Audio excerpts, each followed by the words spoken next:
Hello, guys and girls. Welcome back. You're listening to a fresh episode of The Millennial Athlete with Tanvi and Shlok, a podcast of, for, and by the millennials. I'm your host, Tanvi Lad. And I'm co-host Shlok.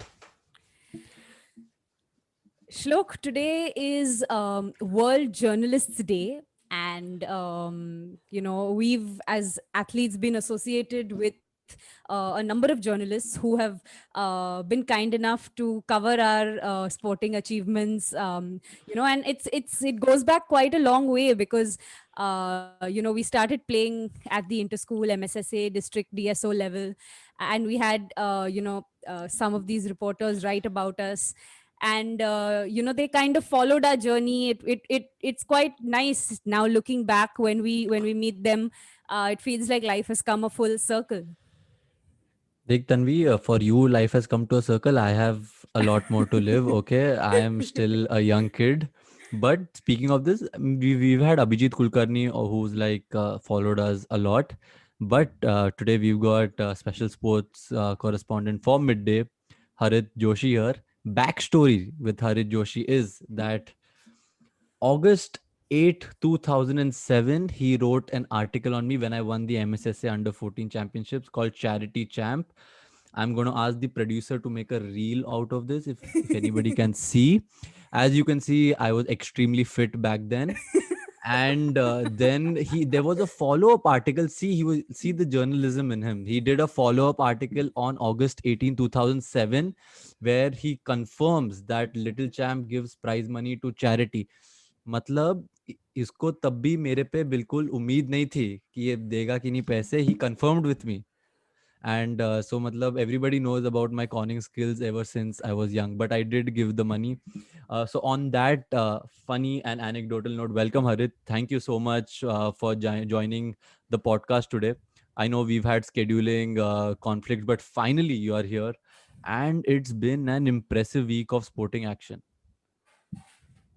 Absolutely, it's pleasure to be on this show. I mean, I was thrilled when I got to know about you guys that young shuttlers whom I covered when they were just budding shuttlers, and you guys were what, just 10, 12 when I wrote about you guys. And when I got to know that you guys are doing a podcast, I was like, wow, this is amazing. And so when I got this invite to be on your show, I was taken back to the articles which you just mentioned. I distinctly remember that article because when I came up with that article, that a young boy, a young shuttler, we have never heard about such kind of thinking back then. So winning your first tournament, probably because inter schools are the grounding stage for any athlete, and you decided to donate it. The amount is not important. I think it was 1200 rupees, but the amount is not important. The thought which got me excited, that a young athlete can think about charity from that age. Um, and as you said, I also wanted to follow it up because that's where our job lies. That okay, you cover it first up, then you follow it up, not to confirm but to ensure that the readers are aware that okay, we had read about this guy who had uh, done a charity, and okay, where he has done this charity. So that was the next follow-up article. So it's really pleasure to be on the show and interact with you guys now. Tanvi, I think he um, Being wrote. I on the was just other side checking. of the Yeah, fence yeah, fence. yeah. Tanvi, actually, Harit also did another article with me. The thing was, I was traveling with, I won't name the airline, and they charged me for excessive sporting equipment. And I remember my oh, dad telling this to Harit, and Harit immediately wrote an article, and that airline gave me a full refund of oh the my whole ticket, god. and just not my sporting goods equipment charges they had, but they gave me the full refund of the flight. So thank you for that refund, Harit, and all these articles. And sometimes we tend to take journalists for granted, and saying that they don't do their jobs well and this and that, they cross over the line. But if it wouldn't have been for you guys, sport and Indian sport wouldn't have reached the level it is. So as much as we say the government, the federations, but I think journalists have also played an equally important role to where Indian sport has reached in the past 15 years. What say, Tanvi? Absolutely. In fact, I was just, going to follow up on the thought that Harit put across, because journalists not only cover an event or an athlete, they also follow up and track the athlete, through his journey, through the ups and downs. And in the recent past, we've seen the press and the media and journalists in particular come under a lot of uh, criticism, if I may call it. But the whole Naomi Osaka scandal controversy. I wanted to understand from a journalist perspective. What do you feel about it? Was she justified in making the claims that she made, or as an athlete, you think it's her job to address the media and be accountable? See, talking about the first part, okay, before delving deep into this topic, see, it's a tricky bit, but to sum it up everything, the first part of her thing, that where she posted a tweet that she's going to boycott media for the French Open. Now, without giving any kind of a reason or a justification that, okay, why you want to do that. Because for these world tournaments, if there are these certain rules and there are these certain media obligations that every player has to go through, whether Especially it's world number one, right? Especially the world number could one be at a anyone, grand slam, at a anyone. major grand slam event. Yes. So there are these media obligations for every player. It's not that selective, okay, only top ranked players are going to address. Anyone, everyone has to basically attend that press conference. So when Osaka said that she doesn't want to address media at the French Open, everyone thought that, okay, this could be some sort of building up to the event. But then when she actually did that, um, it was against the rules. Now, I feel in such a situation, uh, the athlete and the organizer should talk it out that what is the issue. And I'm sure that every journalist is sympathetic about mental health issues. We are not here, of course, see, our job is to dissect your game. Okay. And especially if you are a top ranked player, because a lot of things ride on you. The sport rides on you. And when your performance is dissected in, like, how you played, or how many unforced errors, and what are the mistakes you did, what were the great shots that you played, it's simple, and her her only complaint was about the clay issue, where she had been brought up multiple times that, okay, you are a failure on clay. It's there, it's been there for every top ranked player. She's not immune to all that. And especially when you have gone through the grind, from your basic levels to the top ranked player, what comes with all this fame and adulation. So when she has not accomplished what she can do as a world ranked player on clay, definitely there will be criticism, definitely there will be more detailed dissections about, okay, where is she faltering, is she made up for clay surface, etc., etc. Now in such a scenario, if she could not take that, the criticism, she felt that, I mean, it was affecting her mental health issue. So what she could have done is, which later on she has justified in her follow-up tweets. She said that, okay, she could have put this thing in a better way, and she could have got uh, maybe an exception. I don't know the French Open rules exactly, but she could have got some exceptions from the organizers that, okay, fine, you can skip the media for now, as an exception case that we can take into consideration. But that has not happened.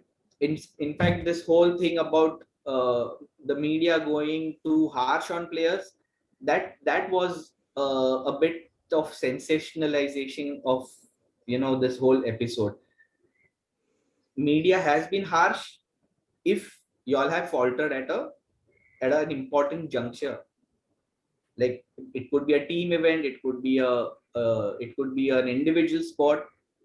You are expected to win win those tournaments, and when you don't, there will be some sort of uh, post-mortem into what has gone wrong. And and when that happens, it's like you take victory in the same spirit as you uh, take your Losses. loss. Yeah, yeah. I agree.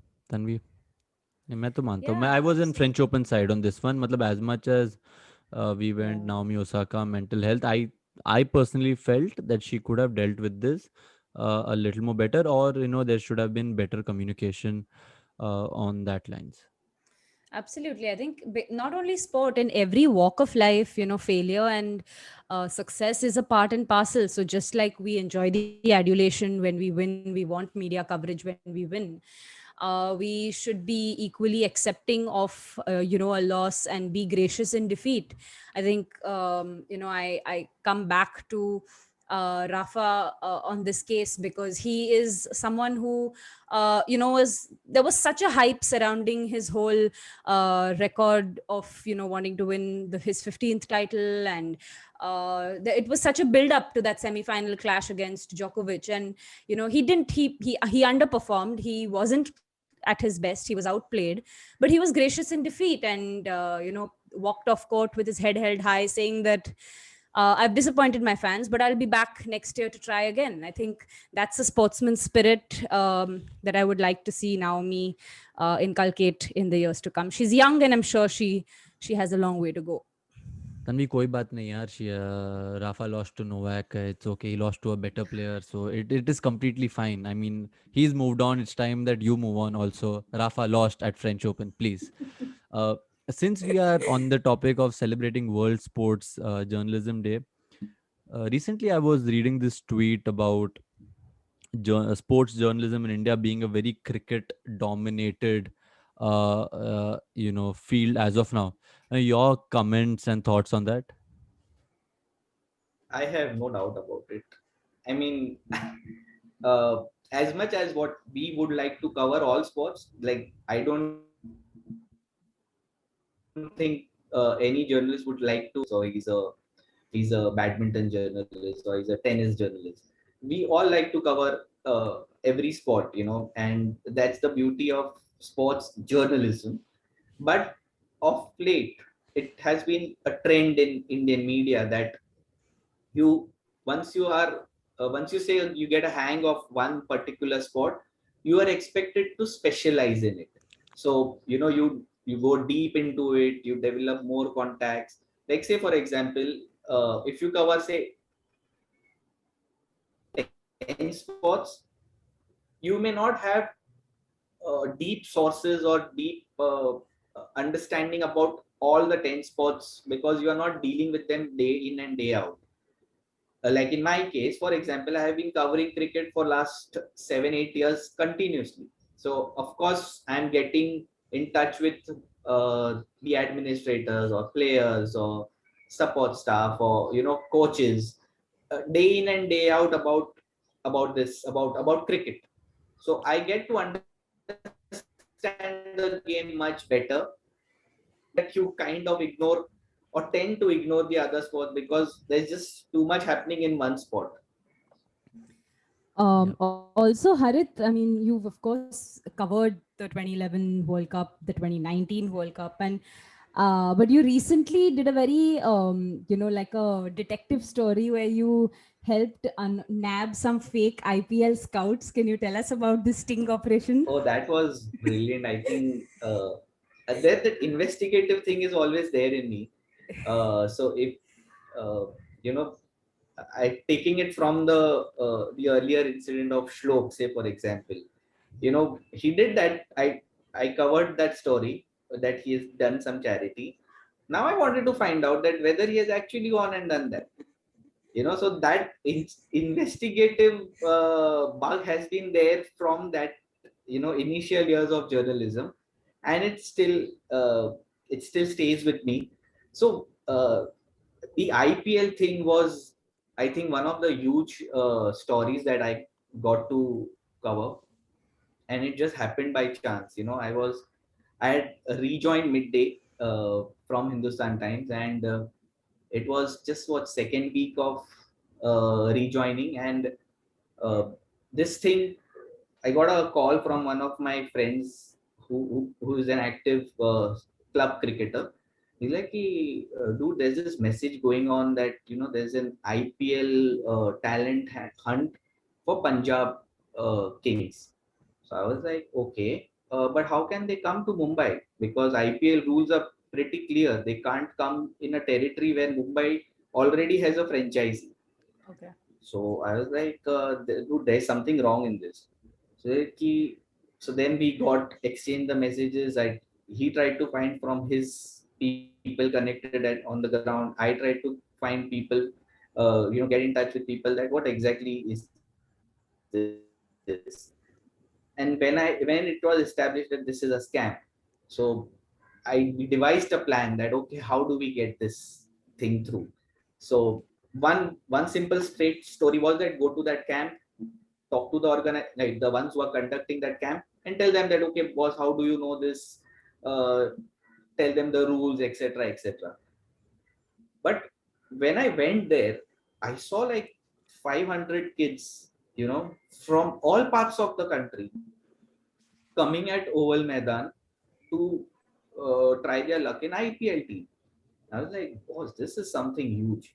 And they had charged what 1,000 rupees from all, like each kid. And I mean, some stories were really heartbreaking because they traveled in unreserved compartments and, came there and took borrowed money from A, B, or C. And that's how they paid that 1,500 rupees, which that was there.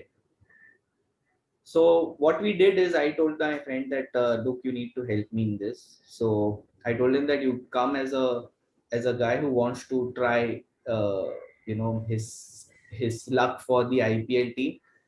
So I got him registered. I got him everything.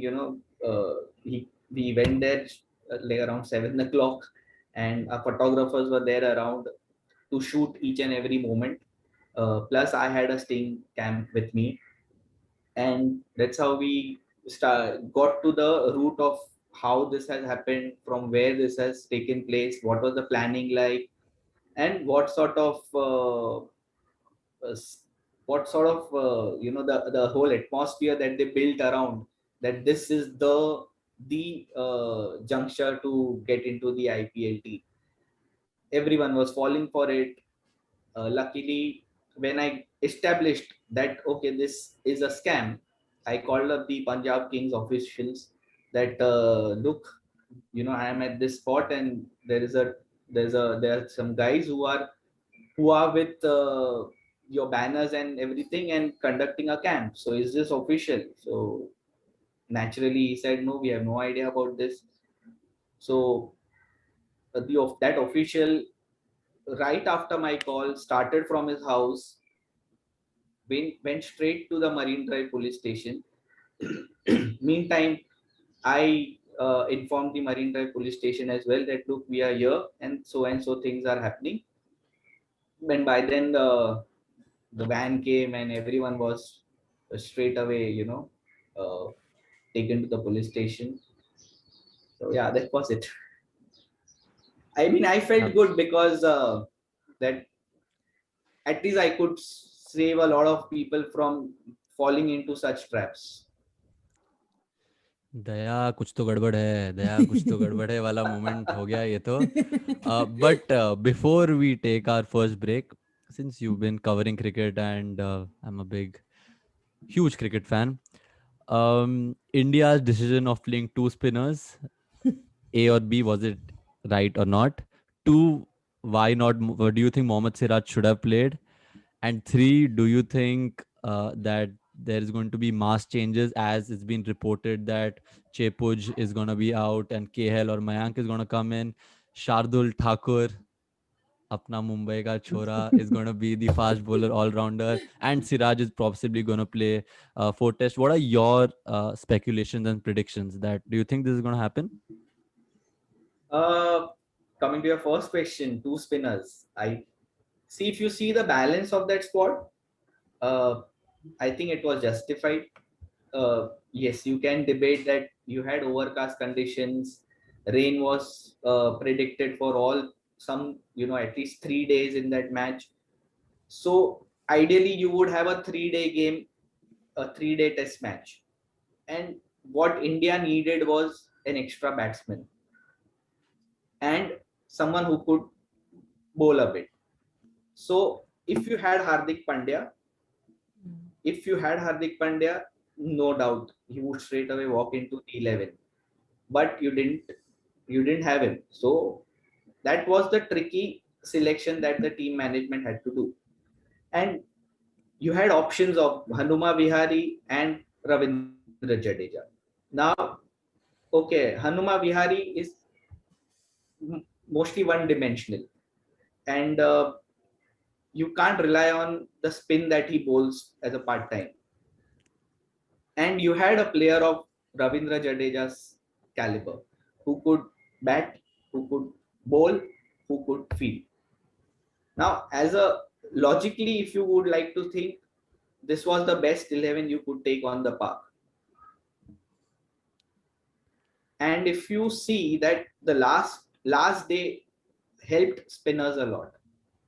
It's just that there were too many rain breaks in between, which hampered the momentum. And primarily it has been batting which has been India's concern. And overseas, we have faltered every time when we have, the batting unit has faltered as such. So it's difficult, that you think of when your top order is not giving you that runs, how are you going to still go with 4 pacers and 1 spinner? And I don't think Siraj would have made any big difference because I think Bumrah, your Ishant and Shami were deadly enough combination to take on the park. So I don't think Siraj would have added something extra.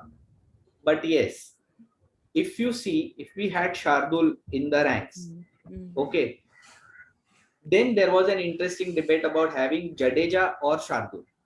I don't think Hanuma Vihari was ever in contention, but somehow he's there. The main thing was about Jadeja and Shardul. And when Shardul was left out, I felt that probably that was a mistake that they did. Because Shardul can give you those, quick runs in at the fag end of the innings. And we have all seen what he did in Australia. But Australia and England can't be compared. So if you are primarily judging everything on Australia's victory, then we can be mistaken in this, because Australian conditions and English conditions are they are poles apart. If Australia has bounce, England has seam, and it's difficult to play seam rather than go for the bounce, because you can still adjust to the bounce, you can still adjust to the pace. But when it's seaming and it's pace, it's a deadly combination. And New Zealand bowlers did that exceptionally well. Yeah, I mean Tim Southee and Kyle Jameson were, and I mean even Wagner and Day Grandhomme for that matter. One thing which I want to bring out in this is that Indians have largely faced problems against bowlers who are tall, who are beyond 6.5. If you remember, like Kyle Jamieson was one of them. if you remember that Pakistani bowler, Mohammad Irfan. he also, Mohammad Irfan, he also troubled us. And so, bowlers who have height advantage and who are skillful have created problems for India. Before we get into the madness of Euros, let's look at the Indian angle, Tanvi. We had two major events. One was, let's start off with shooting at the ISSF World Cup in Croatia. You want to talk about how the Indians fared there? Before we actually get into the good results, I was a little disappointed with Manu Bakar's performance because though she, I hope she gets back into the groove and actually gets her form back, because she was in great form at the World Cup and has of course qualified for Tokyo in 3 events. So I was a bit disappointed with her form there. What say, Shlo? Yes, I mean, you don't see that Manu Bhakar actually finishes seventh. It's a bit of a surprise. I was also surprised with Yashaswini Singh Deswal's performance. He's also been, really good in the past year or so. He finished eighth, but the silver lining being Rahi Sarnobat's, victory in the 25-meter pistol, and obviously Saurabh Chaudhary, who's been ever present for Indian shooting, bronze medal at the 10-meter air pistol. Harit, what have you, what can you sum it up in a couple of lines about India's performance at the ISSF World Cup in Croatia? Sure. I mean, shooting is one of our biggest medal prospects going into Tokyo Games, as it has been in all the previous Olympics. Uh, this time, especially with the largest ever contingent that we have, I mean, hopes are that we will at least have good 4-5 medals from the Olympics. However, uh, I don't think these, the events in Croatia should really bother us too much, because athletes are trying different things. Like Rahi just mentioned about, Yeah. that she's been trying new things. So once she was assured of a gold, Yeah. she tried a few things which Hmm. she wanted to practice out Hmm. for the Tokyo Games. So likewise, all other athletes are also doing certain R&D on their games.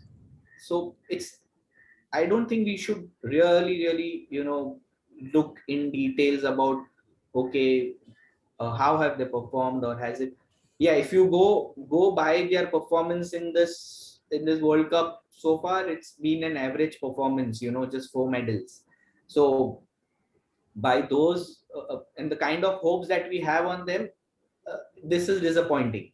But again, they are trying new things. They are uh, you know getting some new elements for their game, which personally I don't think is the right time to do it, because this is your last event before the games.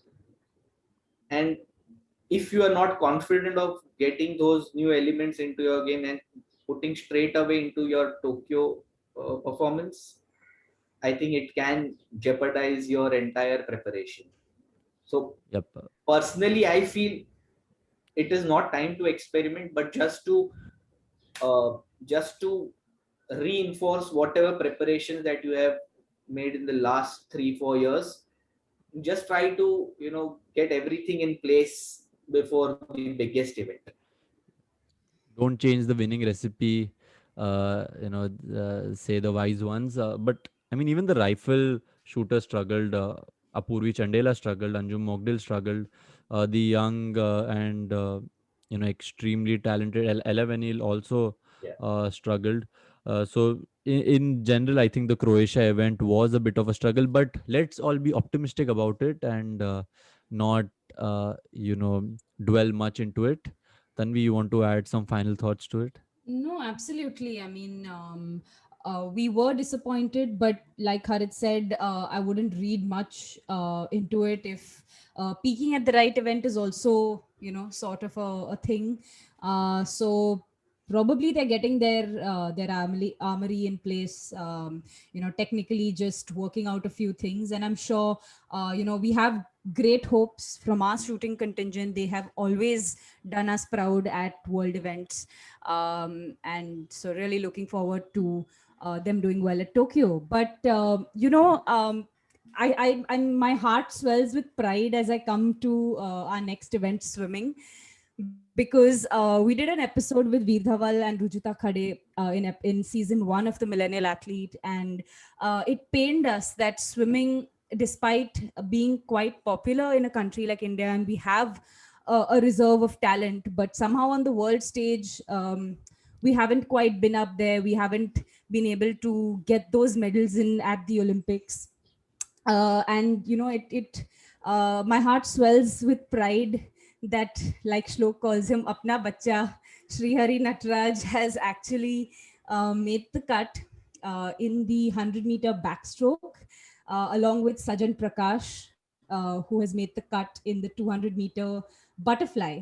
So yeah, I mean, big news. I would like to say the Millennial Athlete, the podcast in general, is very lucky for a lot of our guests.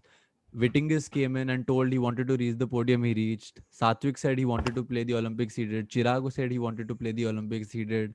Srihari wanted to play the Olympics. He ordered. So I'm not giving them credit for their talent. I am going to take the credit as the podcast host, saying that वो हमारे show में आए इसलिए वो Olympics में जा रहे हैं. But jokes apart, absolutely stunning. Though Srihari's timing is yet to be ratified Yeah, yeah, by the FINA. FINA, yeah.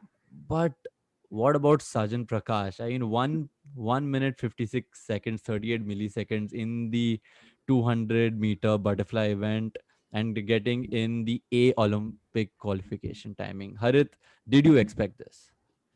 No, not at all. I mean, Indian swimmers. I mean, the past experiences have been really sad. But Sajan Prakash, I mean, phenomenal. Making that A cut direct qualification. It's. I mean, I don't think Indians ever expected this. Maybe the swimming contingent or the fraternity was looking at it, but by and large, Indians never expected that. Okay, we can have a direct qualification, uh, and and how he did this. I mean, 2 back-to-back events, he won gold.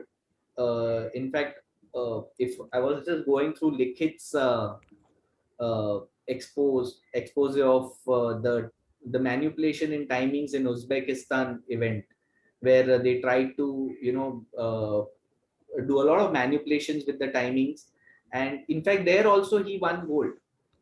I mean, he was first, but it didn't somehow, in the whole manipulation thing, it didn't work. So Sajan Prakash, I mean, superb. I mean, I hats off to him, just hats off. Yeah. But I think So Srihari, Indian yeah. swimming is coming of age, with Yeah. this. Yeah, I yeah. feel. They are still teenagers, but it is coming of age. Shriyari is still a teenager, but it's coming of age. Shriyari, if you're listening to this, you told us that if you would make the Olympic cut, you would make a reappearance at the Millennial Athlete podcast. So we are hoping that after the Olympics we will have you back, and then if you are on the podcast again, you will qualify for the next Olympics also. So I mean, if you want to, then you should. Uh, Now that we've finished with the Indian angle, let's get to the Euros, because football shootball's host Karthik and Shiva don't really like call me, so I'm going to like talk Steal their about football, content. Steal their content. steal their content and talk about football on this podcast, even though it's not a footballing podcast. Harit, what a Euros we are having! Absolutely phenomenal. First of all, the Denmark story, absolutely thrashing Wales without, obviously, Christian Eriksen is not playing their star player. Uh, Czech Republic beating Netherlands, who were looking so good in the group stages. सबके दिलों की धड़कन Cristiano Ronaldo's Portugal is out to my favorites of the tournament, Belgium, with their golden generation of footballers, which I think they have the final chance to actually win a majors. Yeah. Spain and Croatia 5-3. Oh, what a absolute thriller. But the biggest shock of today is that the reigning world champions are out. Disclaimer to the listeners, we are recording this podcast on the 29th of June. So the results might change in the future. So just to know that this is where we are coming with the results. Sum up. I want you to start off with the France and Switzerland, the world champions being out, Mbappe missing the penalty. I mean, the biggest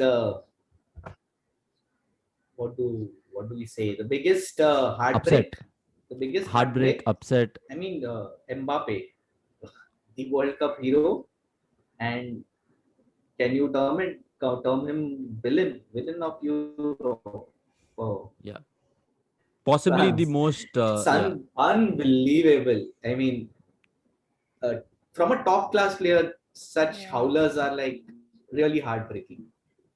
yeah, And and what a possibly like match! the world's most expensive player in the world, apart from Erling Haaland, the most expensive footballer I think in the world right now. But I mean, what a match! This is what international football is all about, right? Teams like Switzerland and Yeah, the Czech Republic, like no stars in Czech Republic. You've got Patrick Schick who scored a worldly in the group stages. It's all about the team. But the most important question here, Harit, is: do you think the Euros is coming home? Which every newspaper in England is hoping for. Do you think, as a journalist, that they have it in them to go on these golden generation of footballers, not Jadon really. Sancho, even though he's not getting a single minute, Raheem Sterling, who's been so bad but has been the top goal scorer? Do you think they are going to beat Germany, or is the German efficiency going to finish England's Euro trip? England, see, as far as England is concerned, I always felt they have been very overrated and overhyped for all tournaments, because there's so much that goes around England, and then puss.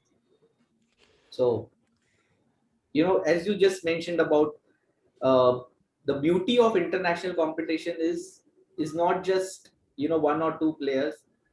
It's the entire unit that is well oiled, and what better example than your last night game of Yeah, France. You think that, okay, short winners, Portugal, defending Yeah. champion, short Yeah. winners. Yeah. But it is not just about one or two players. It's time and again, every time this international competitions tell you that it is how the unit is functioning. And uh, there are no favorites as such, because you are just not relying on one, two, three players. It's a combination that is giving you these results. yeah. I mean, yeah, just talking about, look at France's lineup today, Harit and Tanvi. Loris, Rafael Varane, Clement Lenglet, Kimpembe, Benjamin Pavard, Paul Pogba, N'Golo Conte, Antonio Griezmann, Adrian Rabiot, Kylian Mbappe, Karim Benzema, Kingsley Coman, Oliver Giroud off the bench.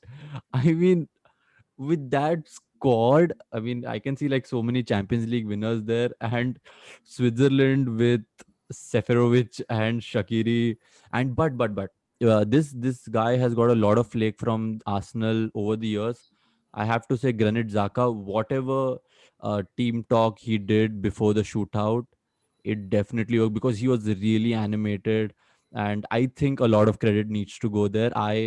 I'm hating this being a Chelsea supporter that I'm telling something good about an Arsenal footballer, but Granit Xhaka, team talk has led to Switzerland where you are. But Harit, your early prediction: who's going to be taking the Euros this time? What's your prediction? I've been getting this feeling for a long time that Belgium is high time.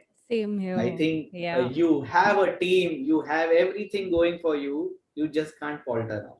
Like, you Up just to yeah. cannot falter.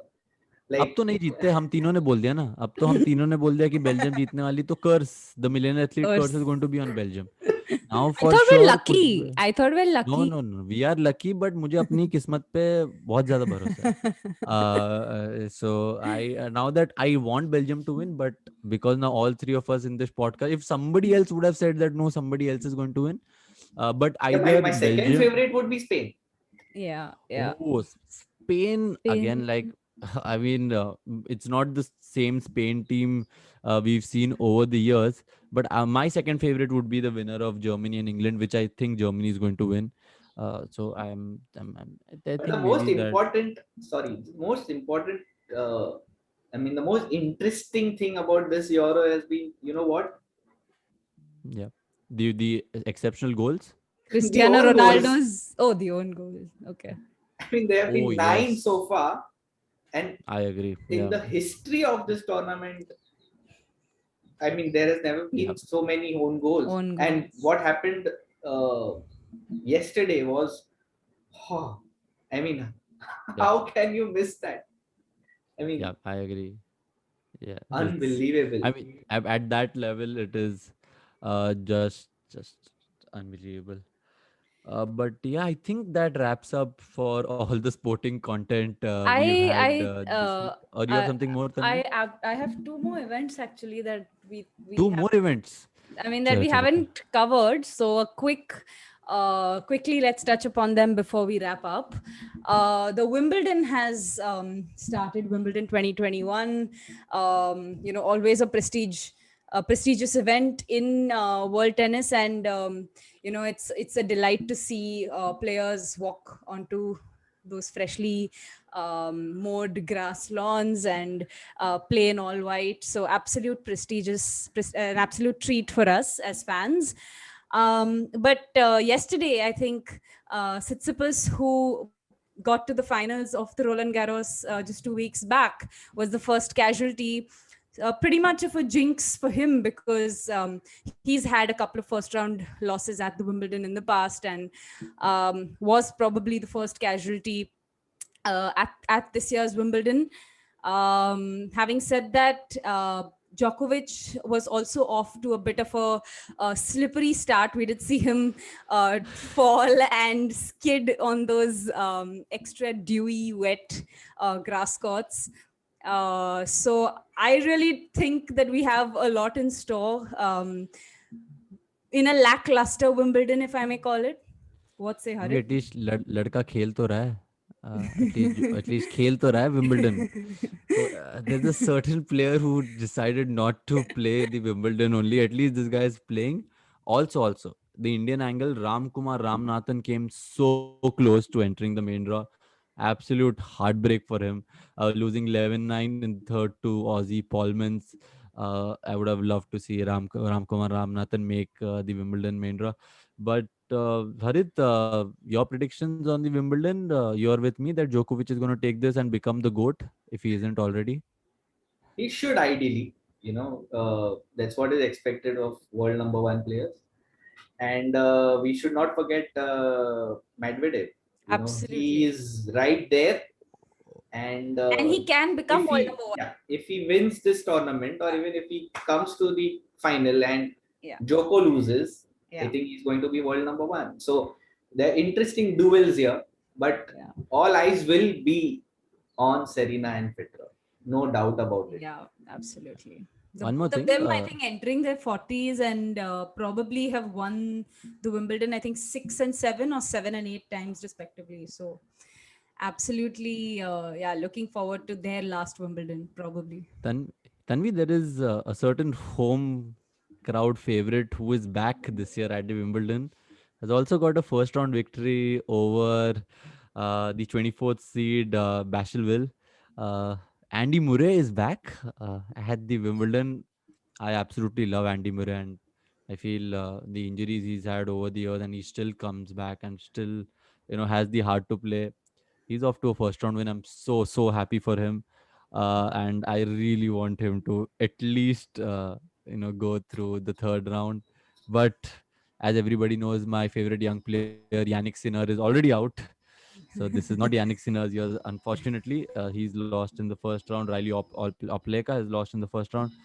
So yes, we will be covering a lot of Wimbledon also on the next week's episode.